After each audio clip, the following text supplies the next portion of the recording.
அந்த ரஜினி பேசுவார், ஏடா செப்பானி என்னடா பண்ணுற மயில் என்ன ஆத்த வையன் சந்தைக்கு போகணும் காசு கொடு அப்படின்னு எழுதியிருப்பேன். என்னடா வீட்டில் இருக்காளா இல்லை வெளியே எங்கே போயிட்டாளா, ஆத்தா வையன் சந்தைக்கு போகணும் காசு கொடு. மூணாவது என்னமோ கேட்கும்போது ஆத்தா வையன் சந்தைக்கு போகணும் காசு கொடு. மூணும் ஒரே டைலாக் தான். இவர் திருப்பி திருப்பி இதே தான் சொல்லிட்டு இருப்பார். உடனே நான் கொண்டு போய் பேப்பர் கொடுத்துட்டு வந்துட்டேன். அவர் வாங்கி பார்த்தாரு. அப்புறம் என்ன கூப்பிட்டாரு. அது என்ன மூணும் அவர் பேசுறதுக்கு எல்லாத்துக்குமே பதில் வந்து ஒன்லி ஆத்தா வெய்யும் சந்தைக்கு போன காசு கூட ஆத்தா வெய்யும் சந்தை இதே சொல்லிட்டு இருக்கிற மாதிரி இருக்குது. இதில் ஏதோ இருக்குது.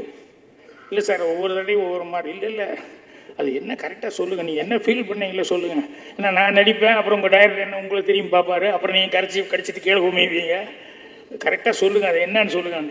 இல்லை சார் அவன் சப்பானிங்கிறதுனால முதல் தடவை பேசுறது ஆத்தா வெய்யும் சந்தைக்கு போகணும் காசு கொடு அப்படின்னா, ரெண்டாவது தடவை சொல்லும்போது இன்னும் கொஞ்சம் குழந்த மாதிரி ஆத்தா வெய்யும் சந்தைக்கு போகணும் காசு.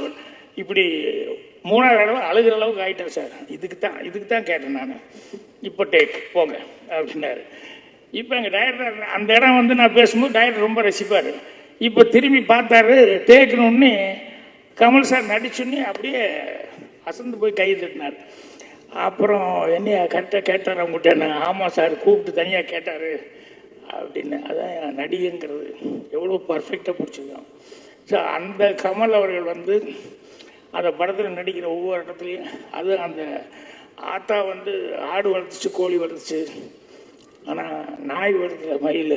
அதுக்கு பதிலாக இந்த சப்பானி தானே வளர்த்துச்சு. நான் முன்னால் அப்படியே உட்காந்து பார்த்துட்ருக்குறேன்.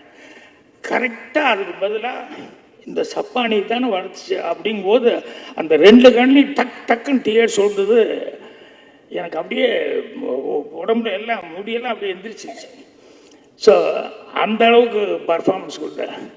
அதுக்கப்புறமா வந்து ரெண்டாவதுக்கு அப்புறம் சிவபுரோஜாக்கள் படத்தில் வரும்போது யார் டைலாக்னு கேட்டார்.